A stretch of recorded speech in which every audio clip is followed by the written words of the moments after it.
Hey, happy Monday. What is up? Good to see you. Donnie Baker here with you. Dude, I got something good for you today. I know last week we talked about prepping for your drum session. Now what I want to talk to you about is the actual drum session. We're calling this one the minimal drum recording method. Bro, yes, minimal. Man, I'm telling you, the more, I almost said the more mics you can put, the better. No, dude, the less mics you can put, the better. Simple drum setups often just sound better. That's all they do. So I want to talk to you about that today. Look, most drum recordings use way too many mics. This is what I'm saying, okay? The more mics doesn't mean that your drums are going to sound better. What that means is that you got too many mics, right? The minimal drum recording method, the method I'm talking about, I'm gonna show you a couple of different systems that have worked since the 1960s, the late 1960s, honestly, and it still works today. And this is what I want to talk to you about. So look, this is why I created this method. Okay, the drum recordings can get overcomplicated really quickly. The setups are just too much. I mean, I've seen people put like tom on the toms, man. They put a mic on the top and the bottom, and then they're triggering, and then they have another mic just for the, like a room mic just for top. Bro, stop. Just stop. Just stop. Let me help you with that. Complex drum setups create complex problems. Say that 10 times really fast right now. Go. So no, look, when you overcomplicate drum setups, there's a lot of problems that can happen. You get phase problems. You definitely have too many decisions in the editing and mixing phase. And talking about mixing, I mean, it makes mixing harder and slower. And bro, just stop. All right, so here's the philosophy of what I'm talking about. Okay, you use fewer mics. Okay, you just work on better placements. It doesn't even have to be like super expensive, awesome, like expensive microphones. You know what I mean? You can use SM57s. It's okay. I promise it's okay. I'm going to show you a picture here in a minute of a drum session that I recently did, and yeah, it was SM57s, bro. I mean, seriously. It doesn't have to be that complicated, okay? You're gonna get natural balance of the kit. Now, the drum kit is an instrument. The whole kit is the instrument. I know I'm blowing your mind right now with saying that. It's not just about the snare drum. It's not just about the kick drum. The whole kit together as a whole, and the person playing it is a musician. I know, bass players, you don't have to laugh at me, man. I'm telling you, a drummer is a musician. I'm just saying, I know you don't think so, but a drummer is a musician.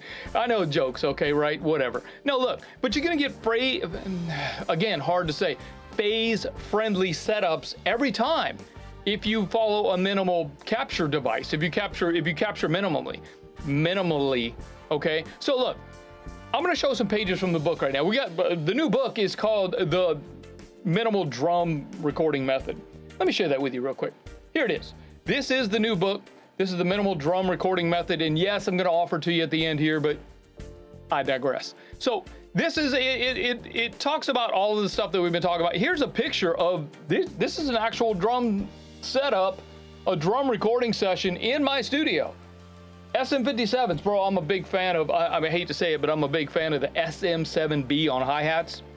It just does, it might just be my room, but that does something in my room, bro. It's crazy. Okay. What I want to also talk to you about is the minimal setups.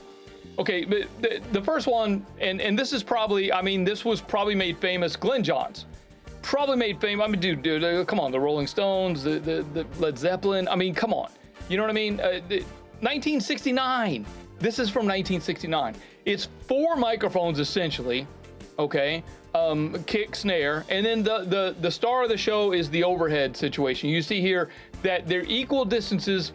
One overhead is right above the center of the snare, and the other one comes across the floor tom. Whether it's right or left doesn't matter.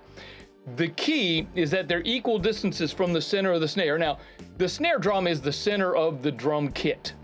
So when the snare drum sound waves hit these 2 microphones, they're hitting it at the same time because they're equal distances from each other.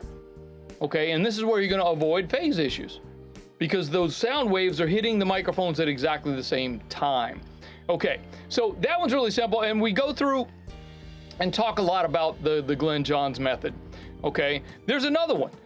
It's called the Recorder Man technique. Now this one's not as popular as Glenn John's. I have done this one many times in the studio. I mean, bro, look, we've been in the studio 22 years. I mean, come on, we've experimented with stuff, you know? The Recorder Man, and I think there's a graphic of it here, there's a picture of it here. The Recorder Man is essentially, it's very similar to Glenn John's, except one of the microphones is over the drummer's shoulder, and the other one is right above the snare drum. So you kind of get in this drummer perspective of what you're hearing, which is pretty cool. It's very, like I said, very similar to Glenn John's, but not quite the same. But again, equal distance from the center of the snare drum to these two. Another one is called the 3-mic setup, okay? The next one is called the 3-mic setup, and it's really simple. This one is just a kick, a snare, and a single overhead right above the snare. Yeah, it's pretty cool. Now, you may not realize this, but there's another one that we call the rehab mic setup. In the book, there's a link so you can go look at it. If you want to go look it up, it's how Mark Ronson recorded Amy Winehouse Rehab. Dude, one microphone, and we always did this. Here's the graphic for it. The one mic is set up below the hi-hat, kind of pointed, angled up at the snare, and right between where the snare drum and the kick drum hit are together. And it just does something, bro. I mean, look, there's a link in the book.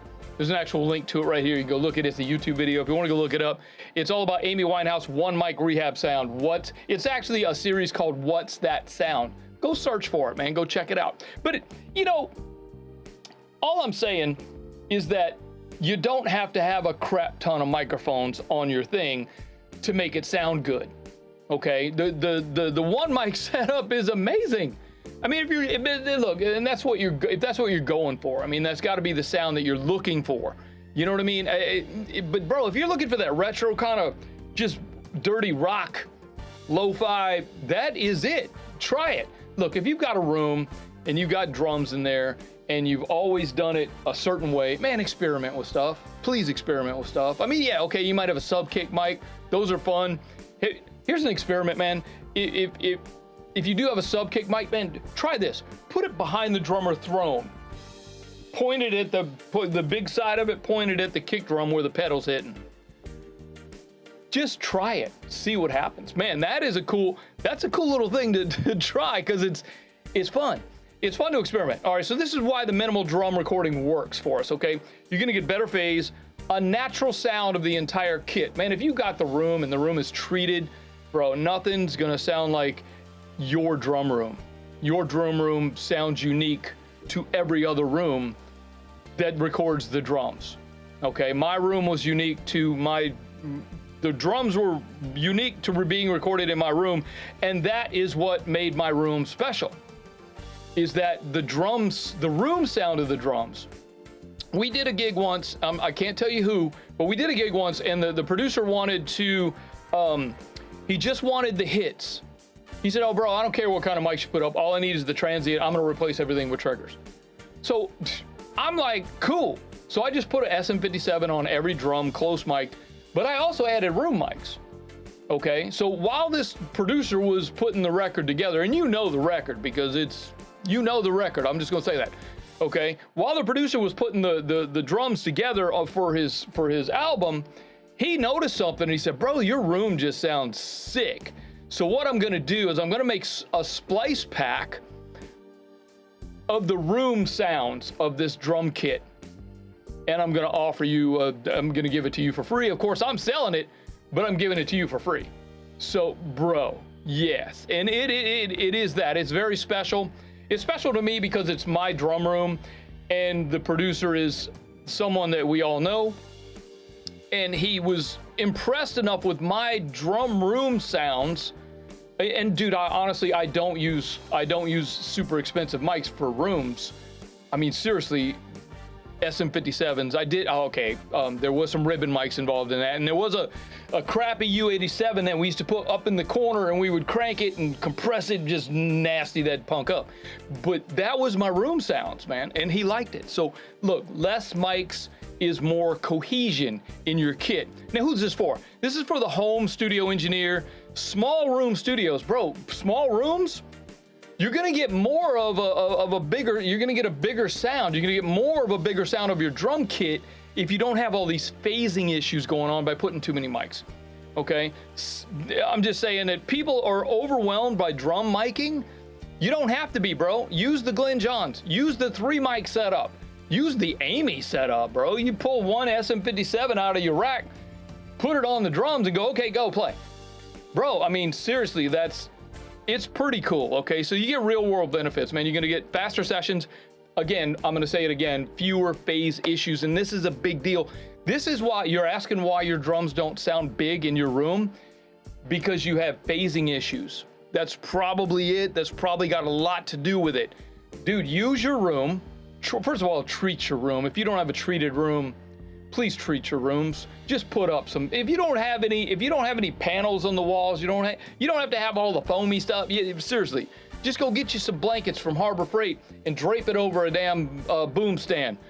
Boom, boom, get it? You got room treatment now, okay? Just you got to settle down these reflections from your walls, especially if you're in a square room like a bedroom or a living room or something. If you're not in a built-out studio, but I digress. We can talk about that on another show. You're gonna get consistent sound and easier mixes.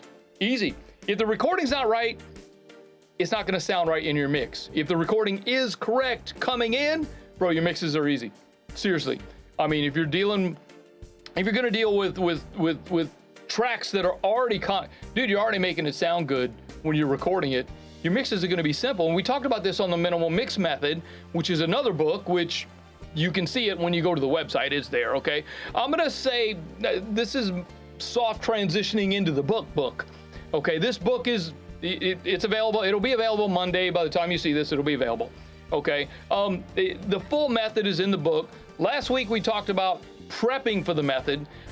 In the book there are templates, there's samples, let me see what kind of, well, I think there's sorry, I'm going down here and looking at, there's a whole checklist. And there are resources, there are Pro Tools templates, there's Logic templates, and there's a Studio One template, or if you want to call it Fender Studio Pro, you go ahead, Bubba. I'm still calling it Studio One. Sorry, Fender. Not trying to get endorsed or anything, you know what I'm saying? I'm just saying, stop. So I put all of this into the Minimal Drum Recording Method booklet and workbook, checklist, templates. I'll link to it in the description. You guys go check it out. Okay, stop over miking your drums. There's the message of the day. Capture the kit, not the pieces. Hey, if you want more information about the mixing method, I'll leave a link to it right here.